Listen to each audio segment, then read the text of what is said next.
제 29차 복음전도 세미나 저 오늘 첫 시간에는 제 구원 간증을 좀 해드릴까 합니다. 마태복음 말씀에 수고하고 무거운 짐진 자들아 다 내게로 오라 내가 너희를 쉬게 하리라 라고 예수님께서 직접 하신 말씀입니다. 인생살이가 얼마나 녹록지 않죠. 참 힘들고 때때로 어렵고 그런 시기가 있는데 사람에게 있는 모든 그런 짐들을 예수님 앞에 갖고 오시면 예수님께서 참된 쉼을 주실 수 있다라고 분명히 약속해 주셨습니다. 말씀을 좀 준비하면서 어쩌녁에 좀 글이 써지더라고요. 복된 삶. 제가 복음을 이렇게 전하는데 복음을 전하는 삶이 얼마나 복된 삶인가, 또 복음을 전할 수 있는 이 삶이 얼마나 복된 삶인가에 대해서 한번 이렇게 써봤습니다.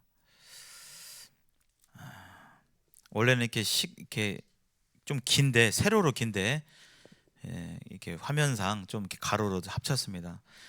힘든 인생길이 펼쳐질지 미리 알고서 그리 힘차게 울고 태어났는가.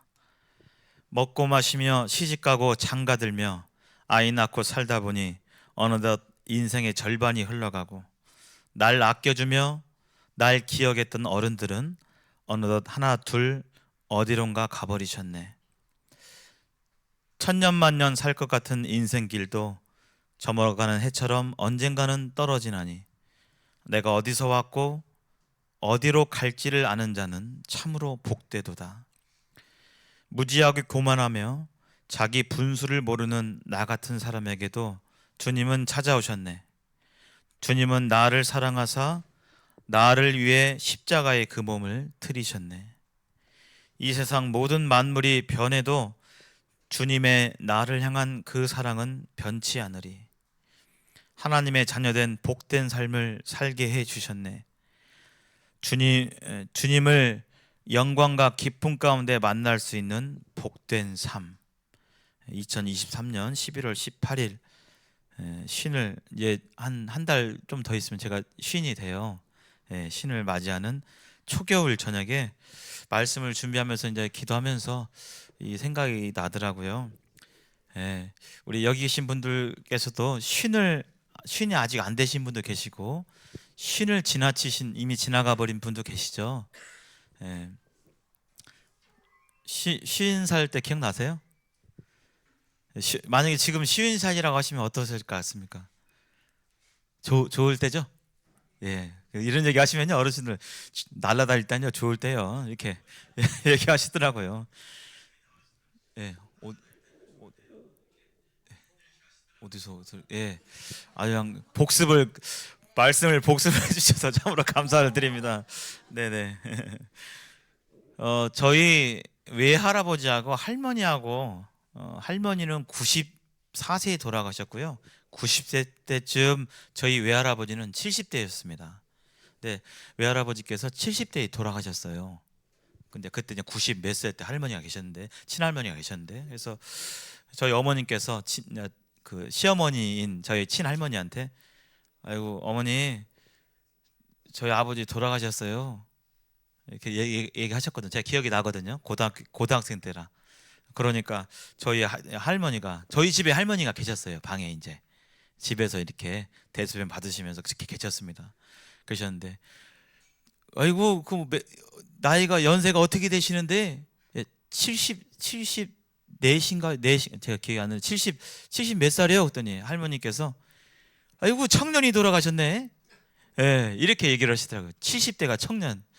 90 몇 살이 넘으신 분들에게는 청년으로 한 거 실제로 그렇게 하셨어요. 그래서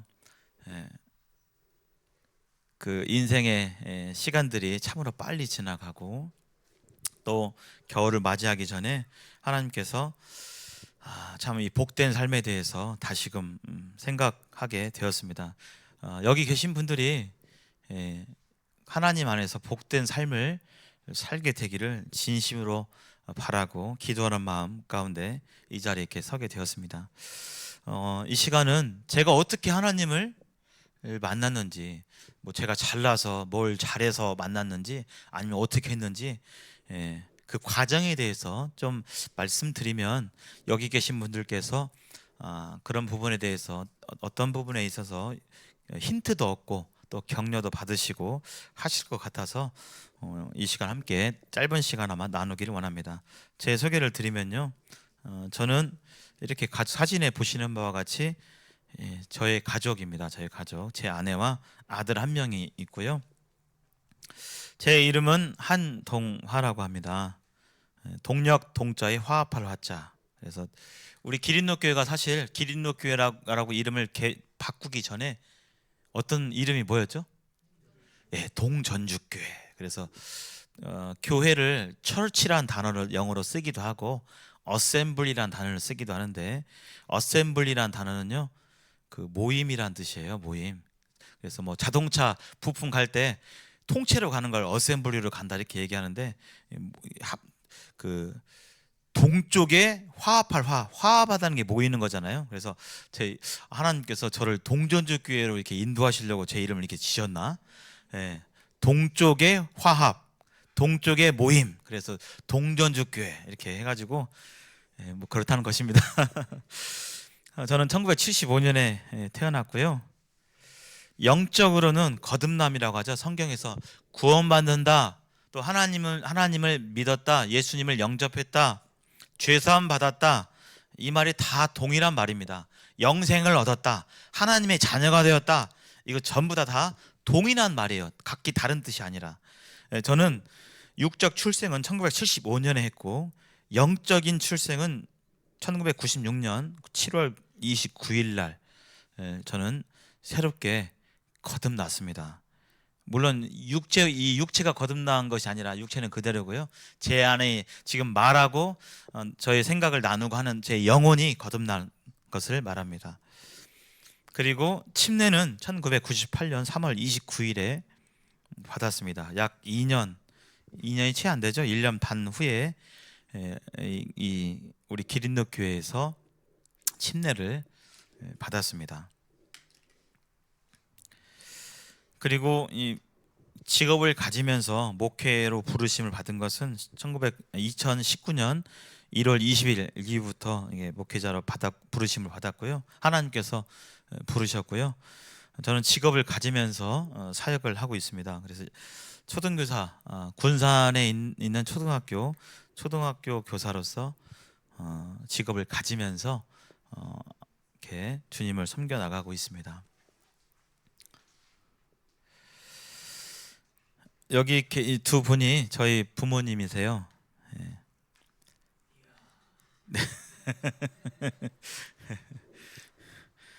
저희 부모님이시고요.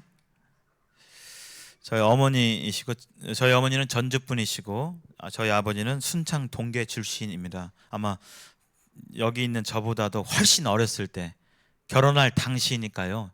옛날엔 결혼을 20대 초중반에 하셨죠. 그래서 저보다 훨씬 어렸을 때 아버지 어머니 모습 같고요. 저는 삼형제 가운데 이렇게 태어났습니다. 이 셋 중에 누굴까요? 누구 같으세요? 얼굴 생김새를 보니 누구 같으세요? 왼쪽, 가운데, 오른쪽 어디요? 네, 네, 왼쪽이다 한번. 네, 가운데다. 저 맨 오른쪽 눈 땡그라는 사람. 예. 저는 막내입니다. 막내로 이렇게 태어나서 삼형제 중에 막내로 이렇게 지냈습니다. 저는 순창 동계에서 집에서 옛날에 집에서 많이 태어나셨잖아요. 병원 안 가시고 집에서 이렇게 저희 고모가 저를 받으셨다고 그래요. 이렇게 태어났고요. 저의 유년 시절을 짤막하게 말씀드리면 여기가 어디냐면 여기 인우동이에요. 예배당에서 가까운. 저기 구영무소 사거리 아세요? 전주 사시는 분들은 구영무소 사거리 하면 다 아십니다. 교도소가 지금 평화동에 있는데 옛날에는 교도소 형무소가 요 예배당 인근에 있었어요. 그래서 거기에 저기 꼬마 뒤로 보이는 기와가 이제 저희 집이었습니다. 저희 집이었고 바로 이렇게 저는 여기 학교에 입학할 1학년 당시 8살 때 모습이고요. 이 학교는 바로 전주 동초등학교입니다. 동초등학교 바로 옆에 있죠. 예, 예, 예. 아, 네. 아유, 선배님을 여기 계시는데 영광입니다. 동계에서 태어났긴 했지만요. 3살 때 저희 가족이 동계에서 이렇게 이사를 왔어요. 그래서 전주 인우동에서 이렇게 살아갔고 학군이 동초등학교 근처에서 여기서 지냈고요. 저희 아버지는 건축 일을 하셨습니다. 부모님께서 40년대 출생이시니까 학교를 거의 못 다니셨죠. 그래서 뭐 10몇 살 때부터 저희 아버지는 건축 일을 하셨어요. 그래서 청와대도 지을 때도 일하시고 건축 철근 일을 주로 하셨기 때문에 집안이 얼마나 뭐 이렇게 부유했겠습니까?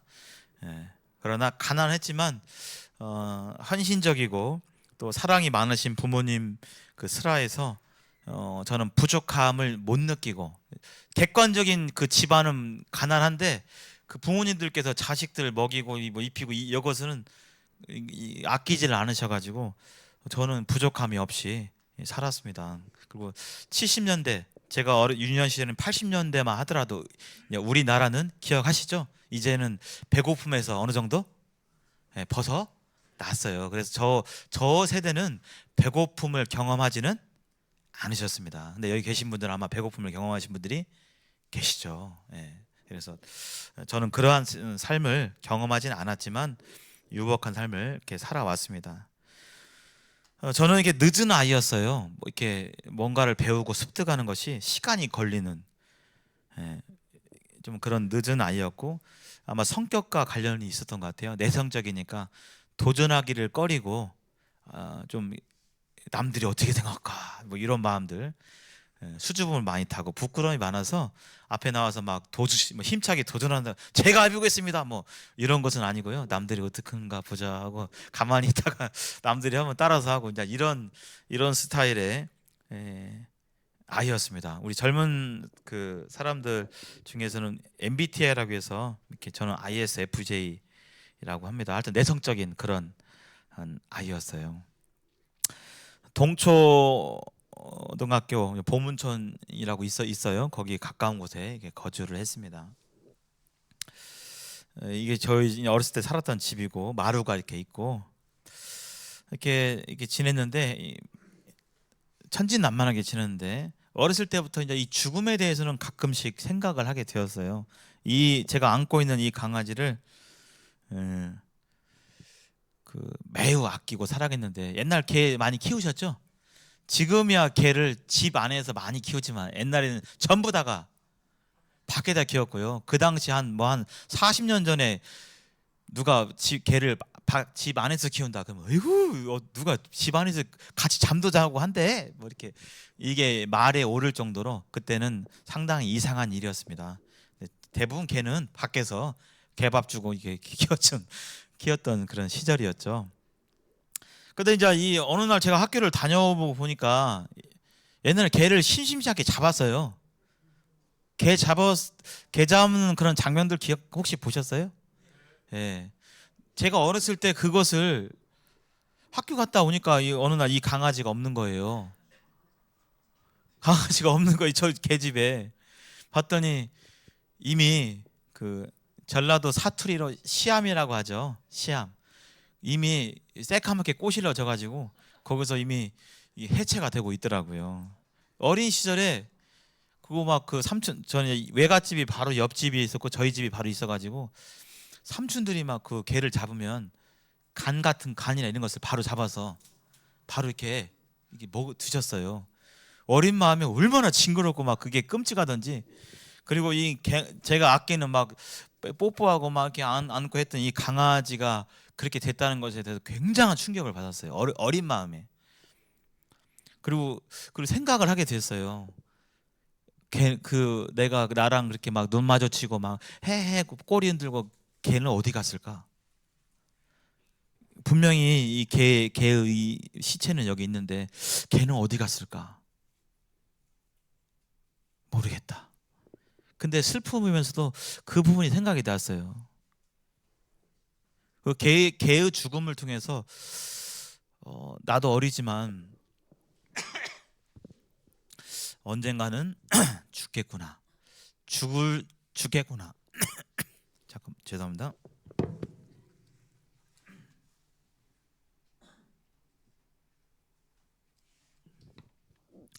죽음을 생각해 보게 되었습니다. 그런 가운데 저희 동네에 순복음 교회가 생겼어요. 그래서 제 인생 처음으로 이 동네 교회니까 전도를 당연히 했겠죠. 80년대만 하더라도 순복음 교회가 상당히 뻗어나갈 시기였기 때문에 거기에 나갔는데 어렴풋하게 영사기로 이렇게 틀어주는데 바닷가 같은 데서 머리가 긴 서양 분이 이렇게 무슨 제자들을 막 베드로를, 제가 생각할 때 지금 보니까 베드로를 그 만나는 장면이었던 것 같아요. 나를 따라오라, 내가 사람을 낚는 어부가 되게 하리라. 그 장면이었던 것 같아요. 근데 어린 마음에 이렇게 들은데 예수님 그런 얘기를 이렇게 들으면서 잘은 모르겠지만 그 종교에 대한 그런 경험을 처음으로 하게 되었습니다. 초등학교 시절 82년부터 87년까지가 초등학교 시절인데요. 88 올림픽이 유치되고 우리나라가 전체적으로 한껏 기대에 부푼, 우리도 이제 뭔가 좀 할 수 있다, 나라적으로 그런 국가적인 분위기 가운데 경제적으로 많은 발전이 있었던 시기죠. 이게 제 초등학교 6학년 때입니다. 근데 제가 집안은 가난했는데 부족함 없이 이렇게 살았어요. 그래서 초등학교 때 공부는 안 하고 옛날 컴퓨터 게임, 지금은 컴퓨터 게임 이렇게 하잖아요, 애들이요. 옛날에는 뭐였죠? 오락실에 가서 제가 오락실에 초등학교 1학년 때부터 가가지고 거기서 거의 살았습니다. 특별히 저 때만 하더라도 학교를 안 다니고 뭐 국수공장 다니는 뭐 중학 10몇 살짜리 뭐 이런 형들이 주변에 좀 동네에 있었어요. 그 형이 저를 예뻐해 가지고 14살 학교를 안 다니고 중학교도 안 다니고 그냥 국수공장 다니면서 돈 벌고 막 형이 막 좋은 새 시계 타고 다니면서 뭐 자랑하고 하면서 저를 막 돈을 대주면서 오락을 가르쳐 줬습니다. 어린 마음에 돈이 귀하잖아요. 100원, 50원이 귀할 때니까요.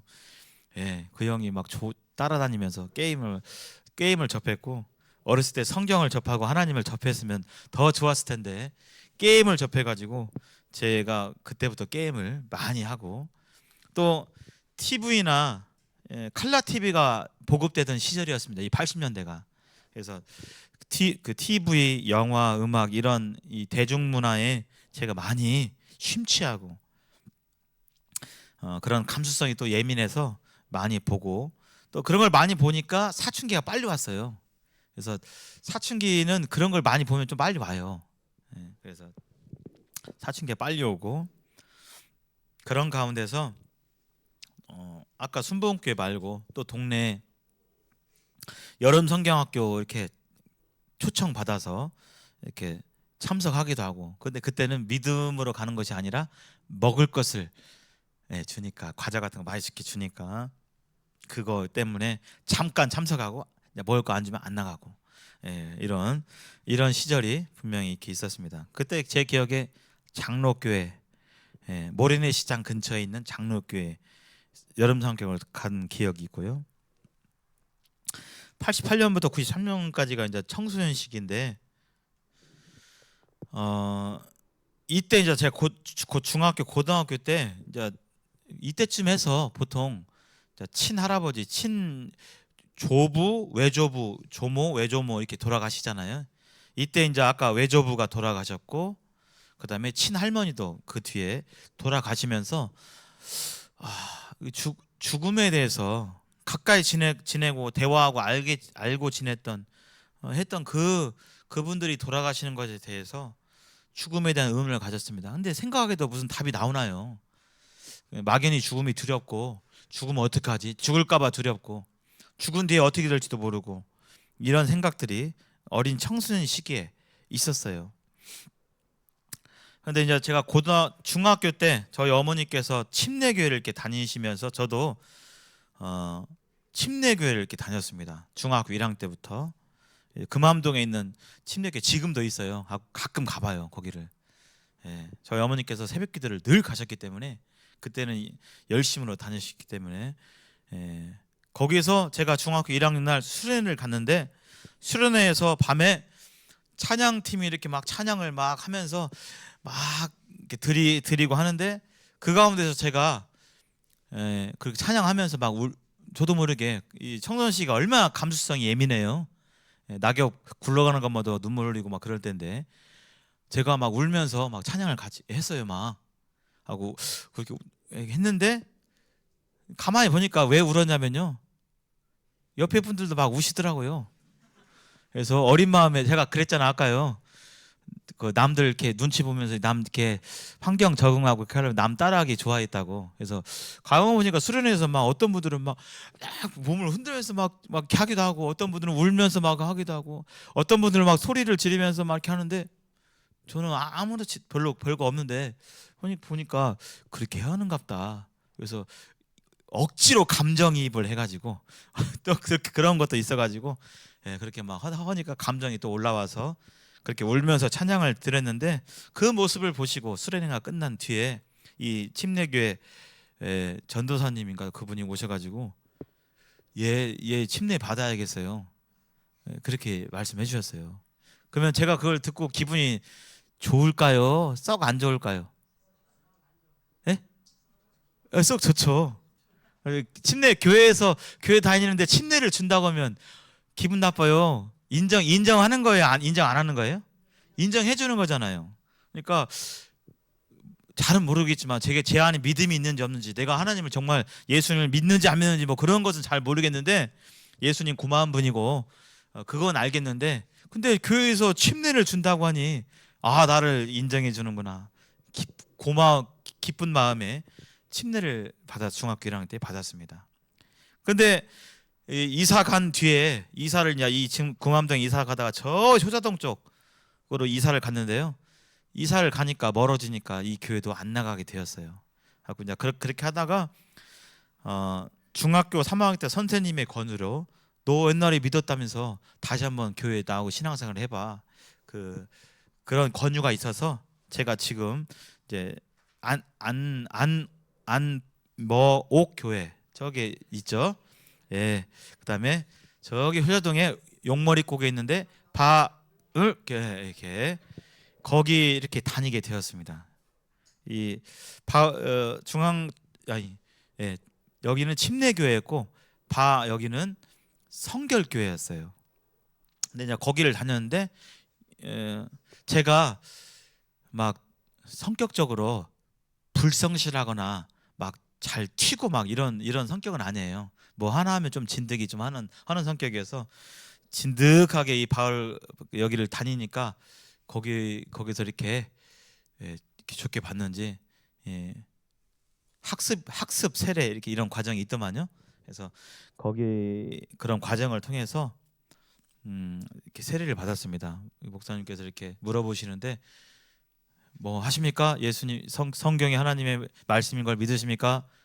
네, 네, 네를 한 대여섯 번 이렇게 했는데, 다음 주 주보에 이제 세례 대상자 이렇게 돼가지고 제가 세례를 받았습니다. 목사님께서 물어보시는데 믿습니까? 그러는데 안 믿습니다. 저는 안 믿어요. 이렇게 하기가 쉽지가 않죠. 그래서 믿음은 분위기에 의해서 이렇게 얻어지는 것이 아니라, 내 마음 가운데 내 개인적인 분명한 확신 가운데 고백되어져야 해요. 근데 저도 그랬고, 사람은 주변의 상황이나 사람들의 눈치나 어떤 이런 것들이 영향이 있기 때문에 내 안에 실제적인 그런 것이 없다 할지라도 충분히 그런 고백을 할 수가 있는 거예요. 그래서 저는 침례도 받고 성결교회에서 하는 세례도 받고, 여기는 이제 제가 청소년 시절에 성가대 뭐 이런 거 하면서 이렇게 했던 장면입니다. 그럼으로 인해서 이제 종교 생활이 시작됐죠. 교회 생활 열심히 하고 헌금 생활하고, 또 철학기도라고 해서 금요일 날 밤 11시부터 1시까지 하는 찬양 드리면서 막 하는 그런 집회도 참여하면서 제가 이 종교 생활을 열심히 했습니다. 하나님을 믿었지만 제가 분명한 구원의 확신을 갖지는 못했어요. 그러나 교회 가면 좋았고, 교회에 있는 사람들이 좋았고, 교회 가면 선물도 주고. 이 제가 이제 마지막으로 다녔던 이 교회가 교회마다 다 다르잖아요. 어떤 교회들은 막 헌금을 강조하면서 집사 뭐들이 왜 11조를 떼먹고 막 이런 소리를 제가 어린 마음에 들었어요. 그래서 어린 마음에도 참 듣기 싫다, 아니다 이런 생각이 좀 들었거든요. 근데 마지막으로 다녔던 게 교회는 뭐 전교인 체육대회 뭘 하면 막 상품이 막 항상 막 좋은 거예요. 막 많이 줘. 갖고 교회만 갔다 오면 막 선물을 많이 받아오고 막 하니까 좋은 거예요. 그냥 그 사람들도 잘해주고. 그래서 그런 생활, 기독교의 종교 생활은 좋았지만 제 마음 가운데 내 영혼이 지금 당장이라도 죽게 되면 나는 반드시 천국 갈 수 있다라는 그런 확신은 없었어요. 그 마음 가운데. 근데 누가 물어보면 뭐라고 했을까요? 솔직하게 얘기했을까요? 그렇게 안 했을까요? 예, 천국 간다고 했습니다. 자존심이 있잖아요. 나 그 교회에서 열심히 다니고 어렸을 때부터 다녔는데. 예, 그런데 종교 생활이 시작됐어요. 교회 다니면서도 여전히 어렸을 때부터 했던 게임, 뭐 영화 보고 막 이런 거 심취하는 거 많이 했습니다. 음악도 하고요. 여기 보면 뭐 악기들 있는데 제가 음악을 좋아해서 악기들도 막 하고 그렇게 막 했어요. 근데 그거 하면 좋아야 되는데, 기쁘고 좋아야 되는데 하면 할수록 공허함과 허무함이 있는 거예요. 허무함이. 예. 교회에서 기타를 잘 치는 어떤 멋진 형이 있었는데 나도 저 형처럼 기타를 잘 쳤으면 좋겠다. 그래서 막 기타를 연습을 해가지고 그렇게 하나 기타를 치는데 그렇게 그 형보다 더 잘 치게 되었어요. 그러면 좋아야죠. 마음 가운데 감사가 있고 막 평안하고 기쁘고 만족이 있고 그래야 되잖아요. 만족이 없어요. 예. 어린 시절에 그런 것들을 이렇게 느꼈죠. 예, 그래서 이제 그런 가운데 청년 정기가 되었습니다. 20살이 되었어요. 여전히 교회에서 각종 찬양단이라든지 이런 뭐 연극팀이라든지 여기 참여하며 하시면서 제가 이제 전북대학교에 입학을 하게 되었고, 20살이 되니 내가 앞으로 어떻게 살아야 할까, 무엇을 하고 살아야 될까, 그런 고민과 더불어서 대학생활 가운데서 여러 가지 원치 않게 죄를 지키기도 하면서 그렇게 지냈습니다. 대학하면 이제 술을 마시잖아요. 이때만 해도 뭐 사발식이라고 해서 대학교 딱 들어가면 동기들이 쭉 있고 이런 사발에다가 술을 막걸리, 소주, 맥주를 다 부어가지고 선배들이 먼저 그 술을 부은 데다 막 손 씻고 막 머리카락으로 양말 빨고 그거 해놓고 이제 새내기들한테 여러분들의 단합을 한번 보겠다 해가지고 그 사발을 새내기들이 신입생들이 한 30명 있으면 이렇게 돌려서 이제 다 없애야 돼. 없어지면 너희들은 동기를 사랑하는 마음이 크구나 하면서 이런 문화가 있었어요. 지금이야 이제 덜하지만. 근데 이제 저는 교회 다니잖아요. 술을 마시면 안 되잖아요. 그런 마음, 그것이 이미 머릿속에 있잖아요. 근데 제가 술을 많이 먹는 것도 아니었어요. 대부분은 사양하는데 어떤 분위기에 못 이기면 오늘 무슨 날이다 해가지고 분위기상 도저히 이거 술을 안 먹으면 안 되겠는 그런 상황이어서 술을 한 잔 먹었어요. 한 잔. 뭐 소주를 막 4병 5병 먹은 것도 아니고 한 잔 먹고 나서 그 술 한 잔 먹은 것이 마음의 정죄가 돼가지고 교회에 와서 나 같은 사람이 하나님 믿는 사람이라고 말할 수 있어. 하나님 앞에서 한없이 이 죄 가운데서 정말 울면서 회개할 수밖에 없는 그런 생활을 보냈고, 또 양심이 발달하다 보니까 내가 이렇게 교회 다니면서 게임하고 당구치고 뭐 노래방하고 세상 사람과 별다름 없이 생활 사는 것이 맞나?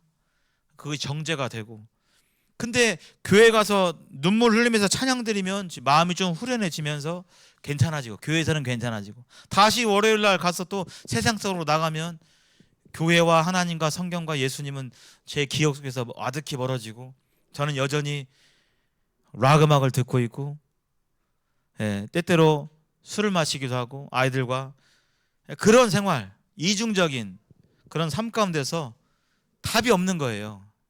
회개하고 회개해도 그때뿐이고, 죄와 씨름하면서 한탄하고, 종교 생활 가운데서 교회 생활을 하면서 많은 섬김이 있었고, 제가 이렇게 뭐 찬양도 하고 뭣도 하고 뭐 하지 했지만, 봉사도 하고 또 여기 계신 분들과 이 교회 분들과 교제도 나눴지만, 제 마음 가운데 진짜 거듭난 그런 증거들은 없었습니다.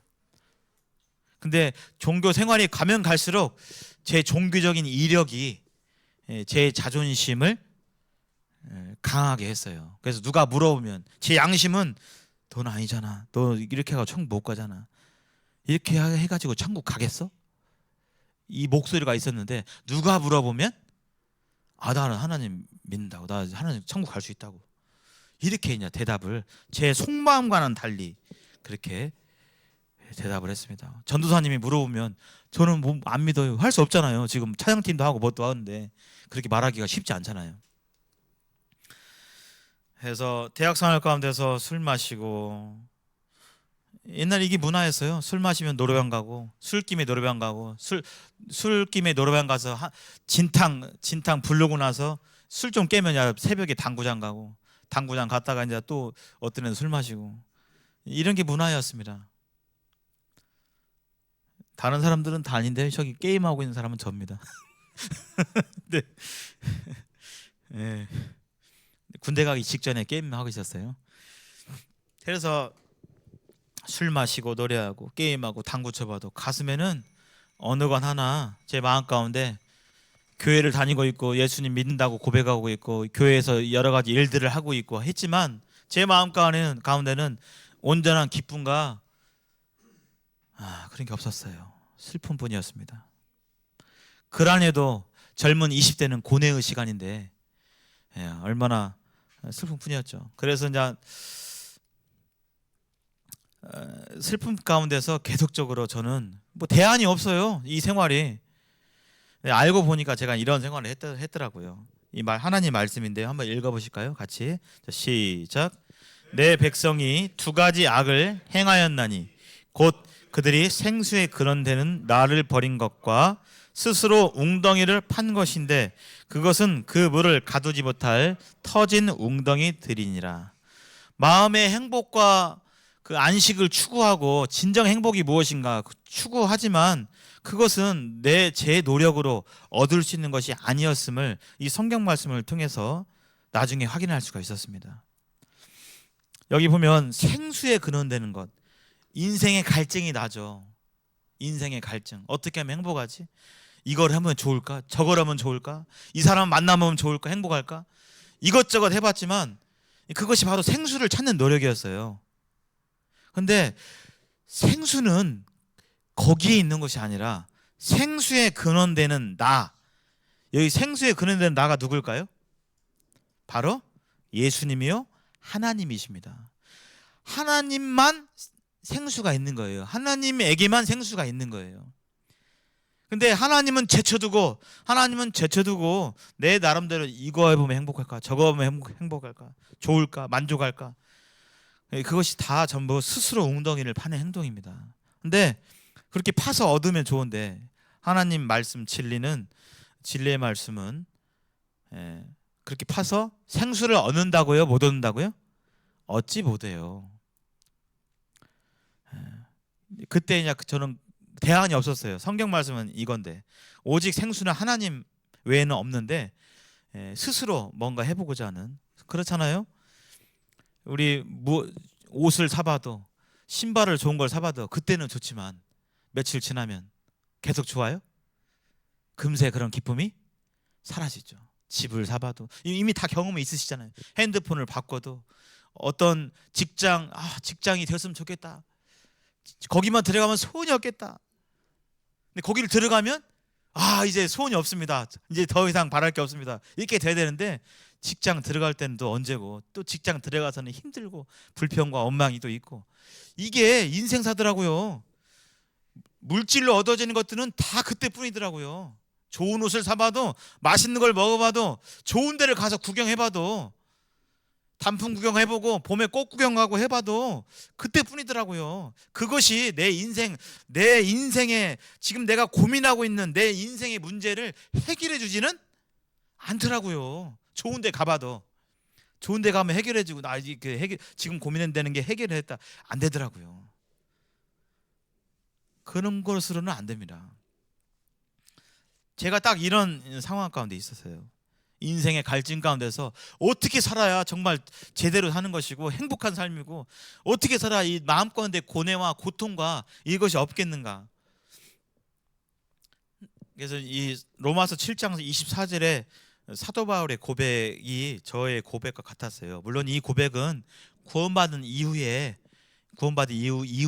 죄를 짓는 나 자신에 대해서 이제 그런 모습이긴 한데 이런 고백이었습니다. 아, 정말 힘들다. 정말 인생 피곤하다. 내가 교회 다니고 이것저것 해보고 뭐 하지만 인생사 피곤하고 힘들다. 사람들과의 관계도 매우 힘들다. 누가 이 사망의 몸에서 누가 나를 건져내라. 이런 마음이 제 마음 가운데 있었습니다. 근데 대안이 없잖아요. 그래서 그때 당시 이제 그 대안이 뭐였냐면 군대에 갔어요. 군대는 가야 하니까. 그래서 95년 12월에 겨울에 군대를 가서 98년 2월에 이렇게 제대를 하게 되었습니다. 왼쪽에 가운데 앉아 있는 사람이 저고요.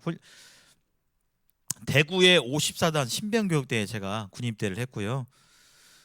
신병교육대 마치고 자대를 임실 6탄약창 아세요? 혹시? 예. 관촌에 있는 6탄약창에 이렇게 거의 이쪽으로 안 오는데 제가 이중대였는데 이중대 102명인가 그 중에서 3명인가가 요 전라도로 왔어요. 나머지는 전부 다 또 광주, 경상도, 전방 이렇게 갔는데 3명인가만 전라도로 왔고 그 중에서 제가 임실에 이렇게 오게 됐어요. 경비중대. 그래서 탄약창 아시죠? 총알, 폭탄 막 있는데 그래서 그거 하려면 뻔하죠. 군인들이 뭐 하겠습니까? 탄약 관리를 해야겠죠. 예, 비 맞으면 안 되니까 탄약 창고가 있으면 거기 관리하고 할 거 아니에요. 그런 일을 하는 병사가 있고 그다음에 이제 지켜야죠. 여기 중요하니까. 그래서 저는 지키는 임무에서 경비중대. 그래서 저는 군복무 내내 늘 산속에 가서 산 올라가서 총 들고 그렇게 서 있는 그런 일. 그거 안 하면 이제 작업하는 그런 부대에 이렇게 있었습니다. 이 전방이 아니니까 굉장히 구식군대예요. 전방은 보급이 좋고요. 군용품이 다 새 거로 오고 여기 후방들은 쓰다 남은 거 옛날 거 이런 거 줘서 구식군대 피곤한 내무 생활 가운데 있었고 제가 이제 아까 그 교회 생활을 하고 있었기 때문에 나름 이렇게 신실한 그런 책임감을 좀 갖고 있었어요. 그래서 제가 고3 때도 일요일만큼은 야자 안 하고 저는 교회에 가야 됩니다. 구원 안 받는데도 불구하고 그렇게 했었고요. 또 여기에서도 그런 부분들이 있었습니다. 그래서 군종병을 좀 하게 되었고요. 하나님께서 보내신 사람을 이때 이제 만나게 됩니다. 96년 1월에 이 임실 6탄약창에서 이 오른쪽에 있는 이 분을 만나게 돼요. 이분이 저의 2달 고참이었습니다. 그래서 이때만 하더라도 이제 구타 같은 것도 있었고 굉장히 이제 이런 것들이 있었거든요. 근데 이분은 조금 무뚝뚝하긴 한데 저에 대해서 잘 대해주시더라고요. 그리고 그때 당시 제가 이 군대 내에서 식탐이 좀 많기로 유명했어요. 짬밥을 2번, 3번 막 사서 먹어서 쟤는 이렇게 많이 먹는 것으로 유명해가지고 이 식탐이 좀 많아가지고 이분이 이게 무뚝뚝하긴 한데 굉장히 믿음직하고 행실이 믿음직하고 말이 진중하고 이렇게 하는데 무뚝뚝한데 제 간물대에 가끔 초코파이 하나를 이렇게 넣어주셔가지고 얼마나 이게 고마운지. 우리 형제님들 남자분들은 아시죠? 그때 초코파이가 이제 있으셨는지 모르겠지만 화장실 가서 초코파이 막 몰래 먹고 막 초코파이 하나가 귀했거든요. 네, 이런 분이셨습니다. 저를 굉장히 잘 챙겨주고 두 달 고참이니까 먼 고참이 아니라 2달 고참이니까 가깝게 함께할 시간이 많았습니다. 근데 어느 날 이분께서 하는 가운데서 저도 교회 다니고 그분도 교회 다닌다 하더라고요. 근데 그분께서 어느 날 저한테 물어봤어요. 야 동아야, 저는 거기 고참이니까, 동아야 너 구원 받았어? 네, 저 구원 받았습니다. 실제로 그렇게 했어요. 받았어? 어떻게 받았어? 예? 저 구원 받았습니다. 어떻게 받았는데? 예수님 믿어서요. 천국은 죄 없는 사람들이 가는 곳인데 너는 죄의 문제 다 해결했어? 예, 전 예수님 믿어서 저는 천국 갑니다. 예, 이렇게 얘기를 했어요. 근데 사실 제가 종교 생활을 오래 했지만 이 성경을 읽어봤을까요? 안 읽어봤을까요?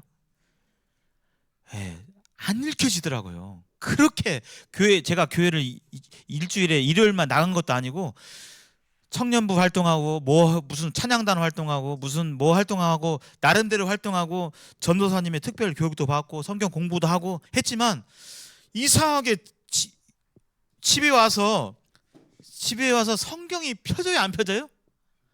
안 펴져요. 그리고 이따금 폈어요. 그러면 어디 읽냐면 어디 읽을까요? 마태복음 1장 1절 읽은데요. 읽어보면 항상 1장을 벗어나질 못해요. 여기 유다는 다마르에서 베레스와 세례를 하고 아이고 어렵다. 잘 이해가 안 되고 읽어도 잘 이해가 안 되고, 그 다음에 읽어야 한다는 말씀을 많이 들었는데 읽혀지지가 않고, 읽어도 무슨 말인지를 모르겠고, 또 읽어야 된다는 건 아는데 읽고 싶은 마음이 별로 없고. 그래서 제가 교회 생활은 오래 하고 나름 열심히 했지만 저는 이 성경과 상관없이, 성경의 말씀과 상관없이 그렇게 교회 생활을 하고 있는 차에 그렇게 네가 구원 받았다라고 그 증거가 뭐야? 그 근거가 뭐야라고 했을 때 제 마음 가운데 그렇게 논리적으로 말은 못했지만 저 교회 열심히 다니거든요. 저 찬양단 일원이거든요. 저 새벽 기도도 하고요. 철학 기도도 저 11시부터 해요. 저 그렇게 일요일만 나가는 사람 아니에요. 마음 가운데 그렇게 하고 싶은 마음이 있었는데 고참이니까 그렇게 했겠습니까? 못했습니까? 그런 말은 못했어요. 그냥 저는 받았습니다. 저 이렇게 했는데, 받았습니다 했는데 한켠으로 그날 냉무반에 누워서 이렇게 생각해 보는데 제 양심이, 우리 지한의 양심이, 너 진짜 받았어? 너 오늘이라도 죽으면 진짜 천국 갈 수 있어? 했을 때요, 제 마음에 확신이 없더라고요.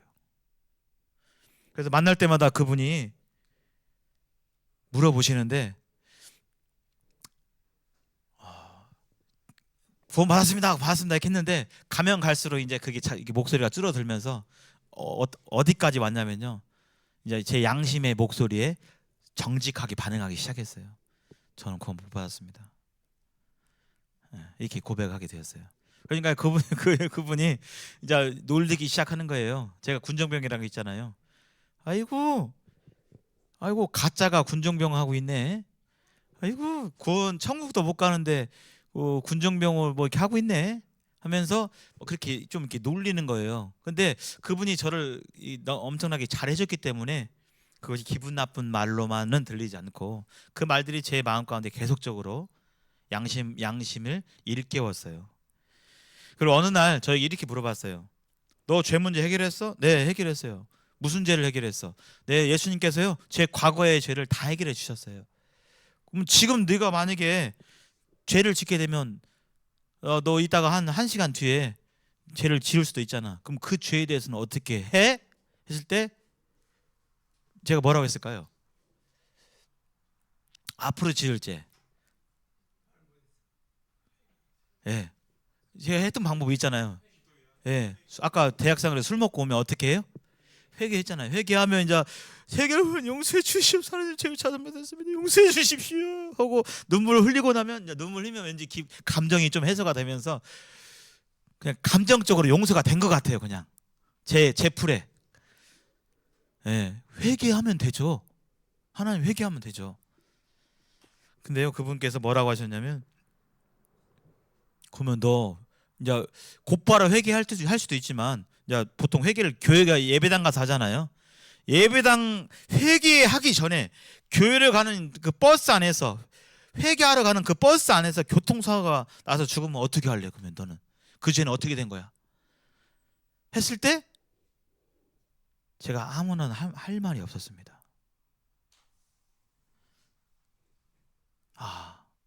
그냥 내 나름대로, 내 느낌으로, 내 생각으로 나는 구원 받았다라고 그냥 스스로 인정해버리고 착각했었구나. 인정하고 그때부터 어떻게 하면 내가 참된 신앙을 할 수 있는지 그분께 알려달라고 했었고요. 하나님의 은혜로 제가 제 일병일 때 휴가하고 그분 휴가하고 같은 휴가 기간이 겹쳤어요. 그래서 저는, 그분은 천안 살고 저는 전주에 살고, 네가 정말 네 영혼의 문제를 해결하고 싶으면 천안으로 올라와라, 휴가 기간에. 그래서 제가 갔죠, 천안으로. 그래서 거기에서 앞으로 제가 전해드릴 내용이기도 하고, 성경 안에 있는 하나님이 말씀해 주신 참된 구원에 대해서, 구원의 복음을 말씀을 듣고 예수님을 영접하게 되었습니다. 그때 깨졌던 게 뭐냐면, 저는 이 성경을 무시했어요. 그냥 교회 가면, 그냥 성경 교회 가면 갖고 다니는 거, 그냥 좋은 말씀, 마음의 양식이 되는 말씀, 노아의 방주 뭐 이런 얘기 있지만, 맞아, 그럴 수도 있어, 그러나 아닐 수도 있어, 이런 마음 가운데 있었어요. 근데 이제 제가 첫 교재, 그분이 그 복음 교재 했던 첫 교재, 전 지금도 그 종이를 갖고 있어요. 쓰면서 했거든요. 어떤 말씀이었냐면요, 마무리를 해야겠습니다. 왕명이죠. 왕명. 한번 읽어보실까요? 시작. 태초에 말씀이 계시니라. 이 말씀이 하나님과 함께 계셨으니 이 말씀은 곧 하나님이시니라. 네. 사람들은 변하고, 사람들의 말은 다 왔다리 갔다리 변할 수 있지만, 이 성경 말씀은, 이 하나님 말씀이 곧 하나님이다. 말씀만은 확실히 믿을 수 있다. 여기에 제 마음이 믿음이 이렇게 왔습니다.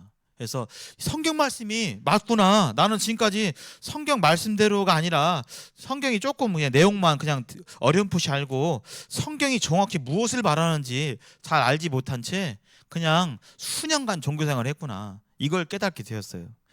근데 성경을 자세히 보니까 하나님께서 내가 지은 죄, 아까 과거의 죄는 용서해 주셨지만, 내가 지금 짓는 죄와 앞으로 짓는 죄는 내가 해결해야 할 것으로 저는 그렇게 생각하고 있었는데, 성경을 보니까 그게 아니더라고요. 예수님께서 십자가에서 내 죄를 위해서 돌아가셨는데, 내 죄를 사하시기 위해서 십자가에 돌아가셨는데, 얼마만큼 그 죄를 다 사하셨냐면, 얼마만큼요? 여기 노란색으로 다 사해 주셨다. 다. 과거만 사해 주시고 남은 죄가 있는 것이 아니라 다 사해 주셨다. 근데 내가 이 말씀을 모르고, 이 말씀을 인정치 않고 그냥 내 나름대로, 성경과 상관없이 내 나름대로의 마음과 생각으로 그냥 종교생활을 하고 있었던 것이죠. 근데 이 말씀을 보면서, 그렇구나, 나의 모든 죄가 사해졌구나, 이 말씀을 믿었어요. 그리고 다른 말씀에, 염소와 송아지의 피로 하지 아니하고 오직 자기 피로 영원한 속죄를 이루사 단번에 성소에 들어가셨느니라. 오직 자기의 피로, 예수님의 피로 속죄를 하는데, 속죄라는 것은 죄를 없이 하는 것입니다. 죄를 바꾸는 거예요.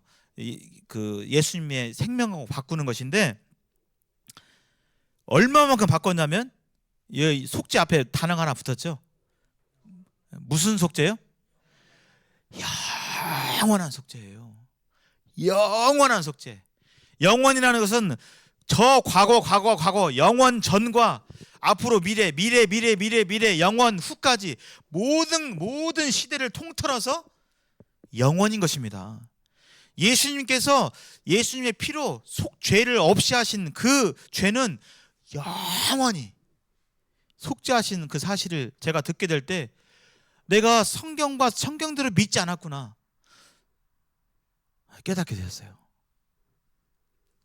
그리고 예수님께서 내가 진실로 진실로 너에게 이르느니 내 말을 듣고 또 나 보내신 이를 믿는 자는 이 말씀을, 이 성경 말씀을 믿는 자는 영생을 얻었다라고 말씀하고 심판에 이르지 아니한다. 사망에서 생명으로 옮겨졌다라고 성경은 말하고 있어요. 성경은 그렇게 말하고 있는데 저 스스로는 아니야 하는 게 옳지 않잖아요. 음식값이 여기 있는데 음식값 영수증이 다 지불했어요.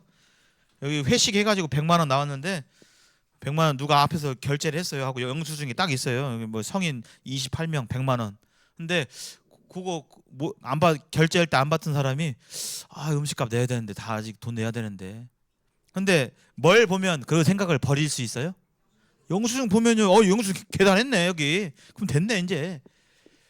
이렇게 됐어야 되는데 여기 영수증이 이렇게 있는데 제가 영수증을 못 보고 영수증 보니까 이제 예수님을 그때 영접하게 되었습니다.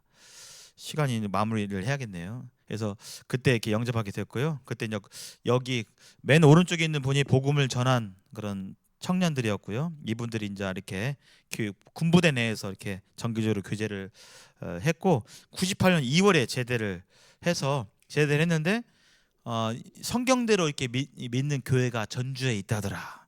그분이 전화번호를 알려주셔가지고 제가 2842 9898 지금도 변치 않아요. 예, 3개 있었습니다. 근데 2842 9898이 제 마음에 쏙 들어가지고 전화를 했는데 어떤 자매님이 받으셨어요. 하고 거기 어디죠? 네, 시청 뒤에 있어요. 하고 그러면 시청 뒤로 가면 되나요? 네. 하고 제가 택시를 타고 일요일 날 여기를 왔죠. 혼자 안 사람 없이. 예. 그 뒤에 이제 제가 교회를 온 뒤로 한 달 동안 갈등이 있었어요. 무슨 갈등이 있었냐면 저기 이전에 다니는 교회하고 여기하고 거기는 친하고 아는 누나 형들 전도사님 목사님 많이 계시고 여기는 한 사람도 모르는 뭐 아는 사람도 없고 한 달 동안은요 거기 일부 예배 여기가 그때 10시 반에 예배예요. 근데 거기는 큰 교회여서 일부 예배가 뭐 7시 이때 시작해요. 그래서 거기에 나갔다가 여기 또 와서 예배드리고 이렇게 했었습니다. 근데 하나님 말씀에 네가 선택에 있어서 무엇을 기준으로 선택할래?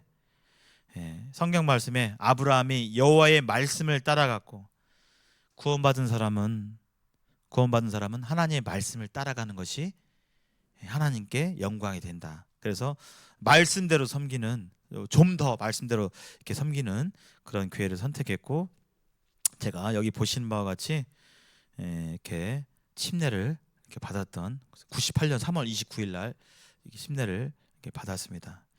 이후에 이제 청년문 이렇게 생활하고 침례식 때 이때 사진이고요. 어머니랑 제가 이렇게 더 가까운 마음이 있어서 8월 어머니는 98년 8월 23일 날 저는 3월 달에 침례 받았고 어머니는 5개월 뒤에 어머니께서 이제 구원 받으셨고 침례를 받으셨고요. 저희 아버지는 20년이 넘게 지났습니다. 코로나가 막 터졌을 그때 2019년 5월 26일에 이때 제가 이제 목회를 시작할 해였죠. 제가 아버지에게 침례를 주는 너무나 감격스러운 그런 상황 가운데 저희 아버지께서 지금 현재 부모님이 4층에 이렇게 계십니다.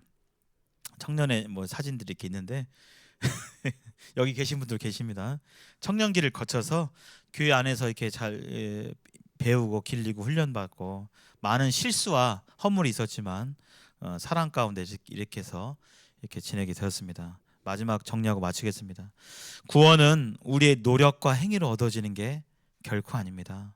오직 예수 그리스도를 믿음으로 하나님의 자녀가 됩니다. 구원 얻는 믿음은 하나님의 말씀을 들음 가운데 생기고요. 성경이 증거하고 있는 예수님이 어떤 분이시며 예수님께서 무슨 일을 하셨는지 들으시고 성경이 증거하는 예수님을 믿고 받아들이시기를 간절히 빕니다. 하나님의 자비하심이 우리 모두와 함께하기를 빌겠습니다. 네, 그러면 첫 시간 마치겠고요. 잠시 기도하겠습니다.